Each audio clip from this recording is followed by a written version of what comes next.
What is going on, everybody? In Crypto Clay tapping in. Finally got off that 9 to 5. You know what I mean? Woo! We got BitBoy on in the background because that's all good BitBoy is for. You know, it's just letting him run in the background as background noise. He'll put you right to sleep. You know what I mean? I'm just kidding. I like BitBoy lately. You know, he's really on the XRP army gang, you know, type deal. The main thing is I'll never forgive him for shilling a bunch of those S-word coins back in the day. Man, was he a shiller of them. You know, I probably hold some dust of some of his recommendations because I sold them already and they are still at zero. Alright, so this main video I wanted to get across is about Razor Network. But I wanted to point this out. I know all the content creators are talking about it, but Google selects Coinbase to take cloud payments with cryptocurrencies and will use its custody tool. So man, Google really getting on the gang with Coinbase, just like BlackRock. It looks like Coinbase is really gonna be the behemoth. I mean, and of course we know Google's ties to H-bar. Right? Alright, so let's talk about Razor Network. So Razor Network is this tiny market cap coin right now. I think the volume is like 24,000 a day, right? It's something small. Let's check it out.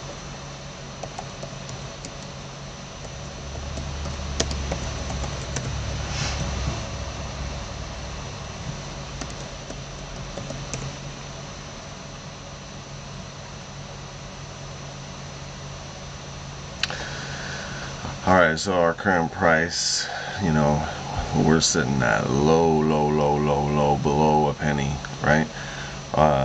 We got 24-hour trading volume, yeah, $30,000. Absolutely nothing, right?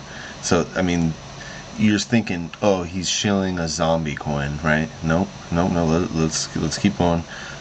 Total supply 1 billion. That's not bad, you know.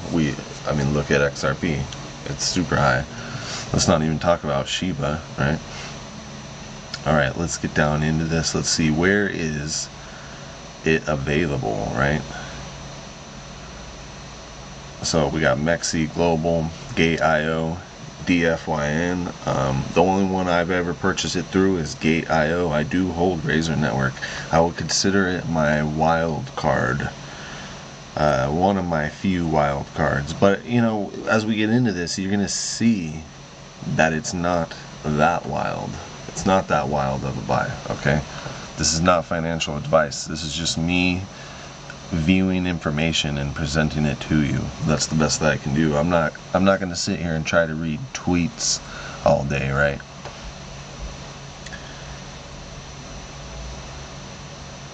Alright, so obviously, what type of crypto is Razor Network? It's an Oracle type crypto. You know, you could put it along the same categories as Chainlink and Quant, right? Similar category. Obviously, those are two totally different projects. So what problem is Razor Network trying to solve? So if an NS smart contract does not have access to data from the real world, such as those needed to run some other decentralized applications,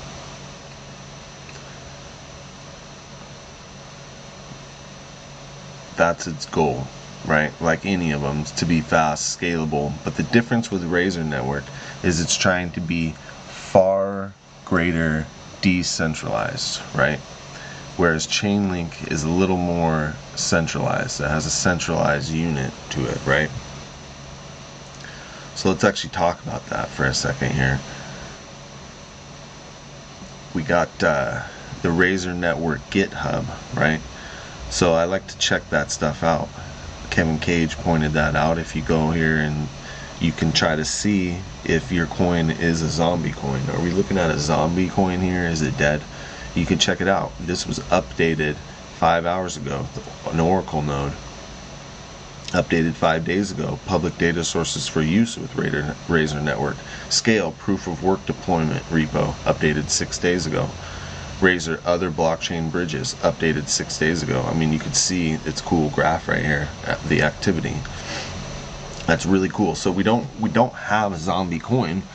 We just have a new project, right? It's new, right? So there's high risk, but potential great reward with the bear market hole that we're fucking sitting in right now, right?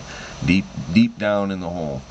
So I'm looking at things that are gonna 1000x, right? I mean, that's what I'm curious about, is the 1000x. Let's take a look at the chart. Let's take a look at the Razor Network chart here. I mean, look at that, all-time high.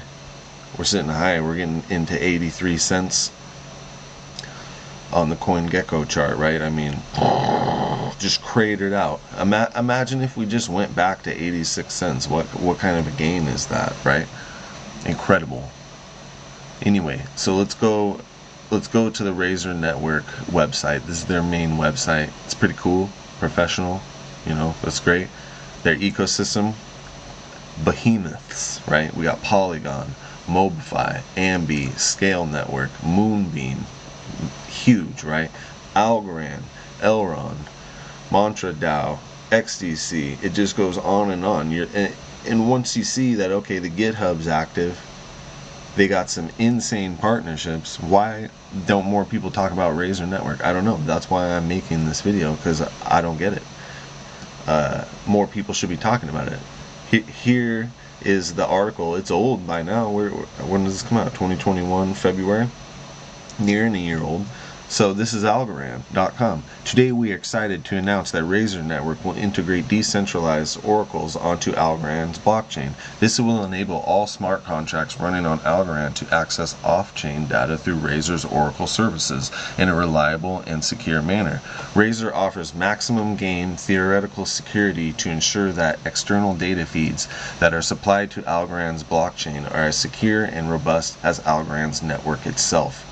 Razor's end-to-end decentralized oracle network avoids any weaknesses associated with centralized networks and is secured by highly efficient proof-of-stake network, which punishes misbehaving nodes through a strict slashing mechanism. That's pretty cool. So you can actually punish people on the network, right? And then of course we see their other major partnership with another blockchain network is XDC, right?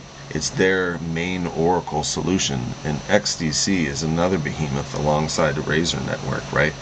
And both of these are rumored, if not confirmed, to be ISO 222 compliant, right? So that's why I'm really keeping my eye on Razor Network here. And don't get me wrong, I do hold Chainlink, and I have traded Band. I'm not opposed to holding either of those. I think everybody should have an oracle or 2 or 3 in their portfolio, right? You got to have something in there, because it's a viable technology, and an interconnected network is the future. So let's actually go. So here's the GitHub. I clicked on the white paper in there. So we're actually in their white paper. I could read the introduction and all that jazz, yada yada yada. But let's get down into the beans in here, right? So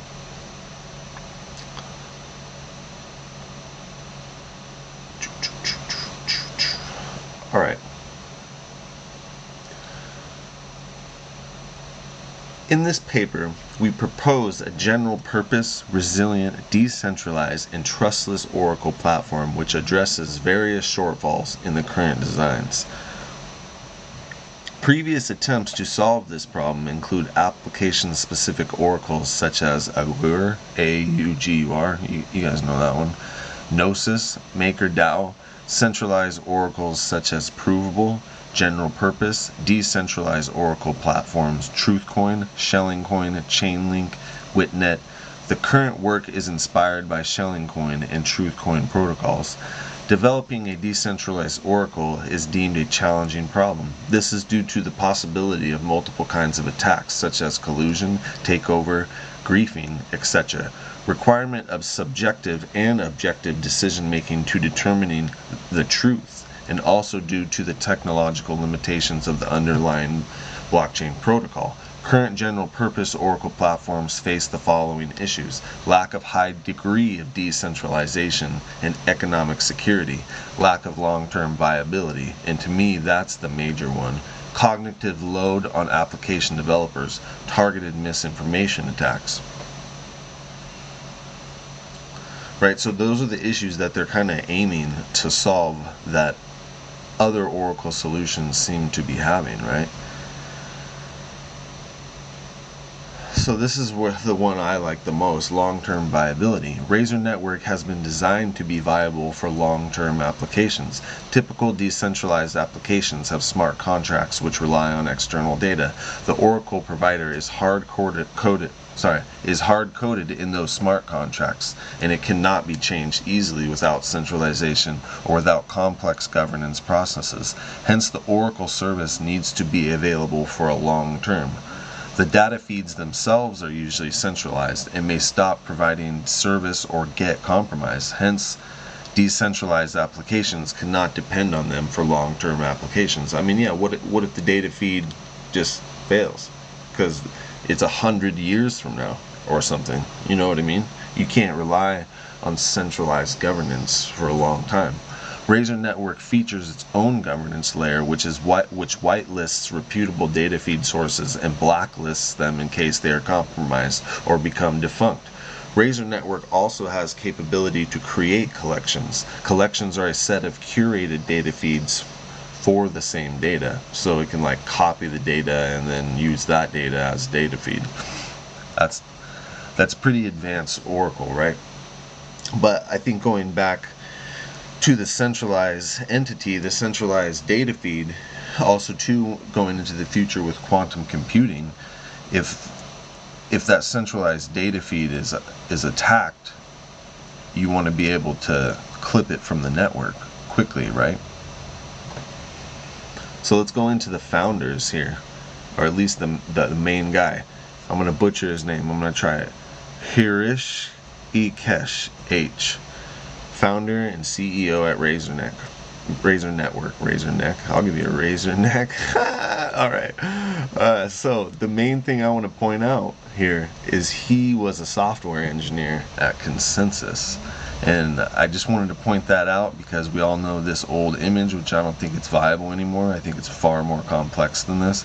But you can see right here, you got Consensus as part of the Interledger Protocol family, an ISO 222 ecosystem.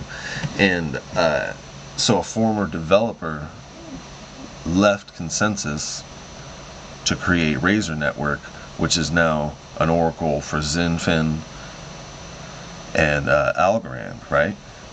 Pretty impressive stuff here when you're looking at tiny little projects in a bear market. I think Razor Network really stands out. This is Crypto Clay tapping out, guys, and I hope you have a good day. Peace and